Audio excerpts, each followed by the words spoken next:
I'm Barbara Boyd, and this is your Monday Brief.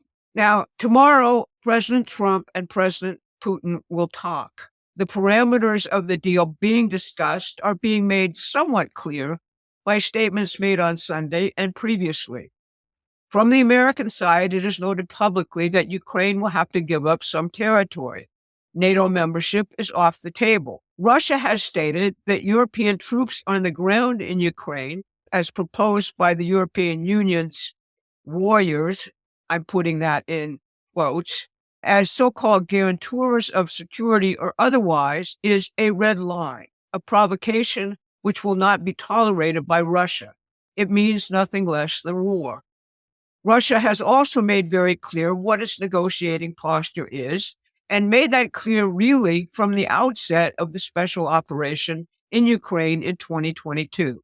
They will not tolerate hostile forces on their border, be they Ukraine's ample supply of neo-Nazis or European proxy troops in possession of weapons which can be fired deep inside Russia. No NATO membership. The parts of Ukraine which house Russian populations and have been secured in the war and have voted to join Russia will have to have their wishes ratified in some way. What is happening with the Ukrainian troops surrounded in Kursk, which President Trump asked not to be annihilated, is at this moment unclear.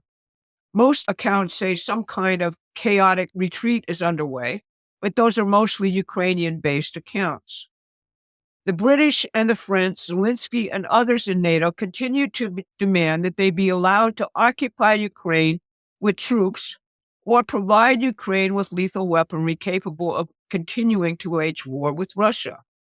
Otherwise, they are attempting to organize most of the dying European economies into a hostile bloc with the dream of making their economies work again through defense production.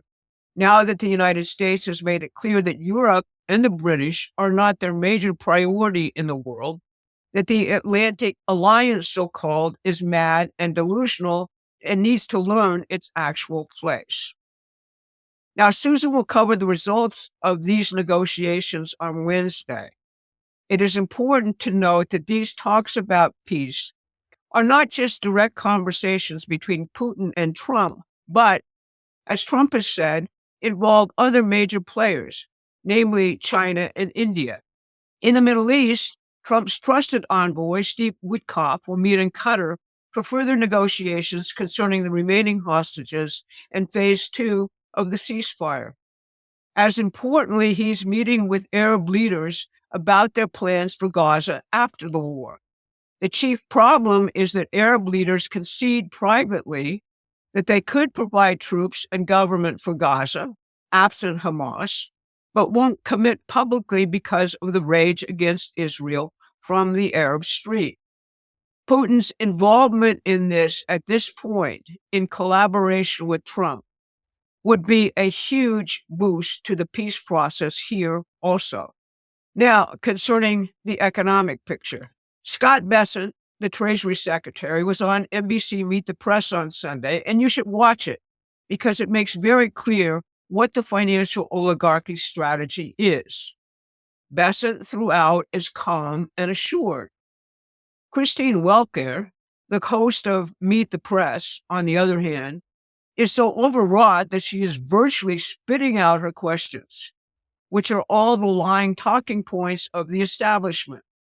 Aren't tariffs creating uncertainty which will crash the market? Aren't you upset about the turmoil in the market?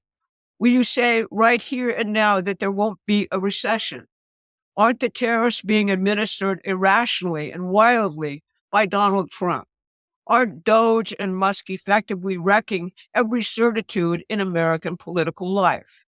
Isn't the population upset? Isn't consumer confidence plunging?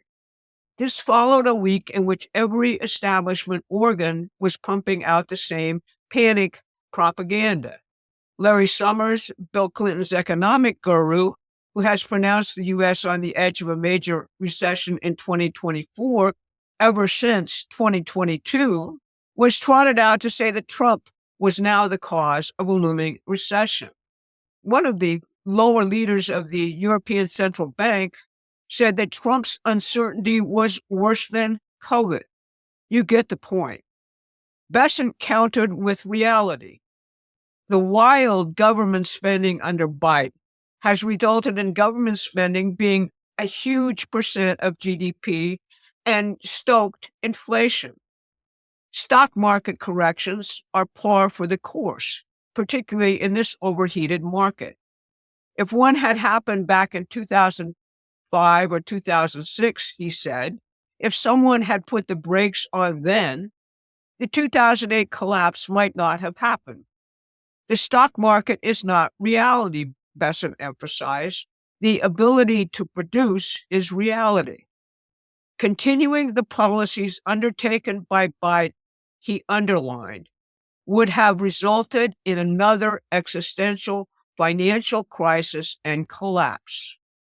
The policies being undertaken by Trump to restore production of the physical goods necessary for America's physical existence, progress, and defense is the rewiring which can save this economy from that crisis. The tariffs on Mexico, Canada, and China, which the media has created so much hysteria and fake news about, were about stopping fentanyl, which is killing American kids. Canada, despite its denials, is a key culprit here, both in terms of transporting the drug through networks there and in washing drug money. Implicit in the transformation Trump has undertaken is cutting waste, fraud, and abuse out of government spending and reordering the entire government towards fostering huge leaps in economic productivity. You can only begin to erase the huge $36.22 trillion in debt by reshoring of American manufacturing and industry. That's what all of Trump's tax, tariff, and other policies are about. Incentives to manufacture in the United States and create a viable physical economic base here yet again. Although Besant did not address this directly, we have huge labor force and cultural problems to address immediately in that respect. One of them is educating our young people for the jobs of the future economy and creating a culture which fosters their creativity and sense of purpose. We have to upskill a large portion of our labor force. Our universities presently aren't in any way related to this major task. They are infested with an alien ideology of DEI and other nonsense. There are other cultural components Trump is working on. We'd personally like to see classical theater, music, and opera be the main feature of his takeover of the Kennedy Center. We'd also like to see daily reports on improvements in the physical economy and productivity featured in the daily news, dwarfing that feature of the stock market. Now, there are big discussions taking place behind the scenes about what to do to reorganize the debt generated by the 2008 bailout, COVID, and Biden's policies. It has to be restructured, and there is every indication that Trump's team is discussing this, not just internally, but with key players in the world, including China. This is not just a domestic U.S. problem.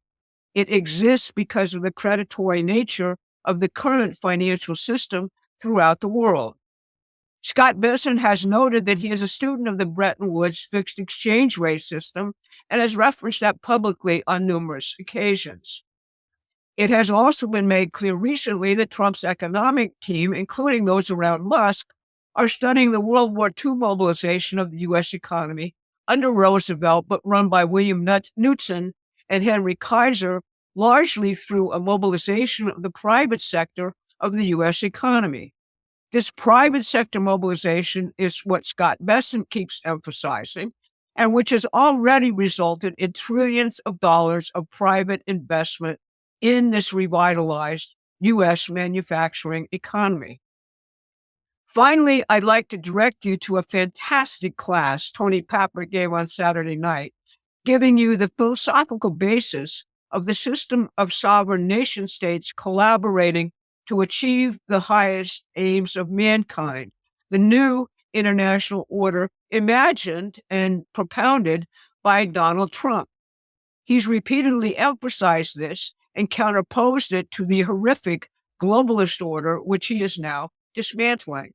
Whether he is completely conscious of this or not, Tony proved that Trump is an heir to history's heroes, starting with Solon of Athens and proceeding through Plato, Christ and his apostles, Joan of Arc, our founders, Lincoln and McKinley, and one great triumph of the human mind and cultural composition.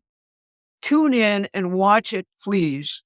It will amaze you, and I was amazed. Otherwise, please go to Promethean Action and become a member. If you can only afford the baseline membership of $10, do it. It will be the wisest $10 you will have ever spent. Although we'd obviously like you to spend more if you can afford it, and if you enjoy, as a lot of people comment they do, these briefings. Thanks very much for listening. Susan will see you on Wednesday, and I'll see you again on Saturday. Thanks for watching. Please take a moment and subscribe to our free newsletter at PrometheanAction.com.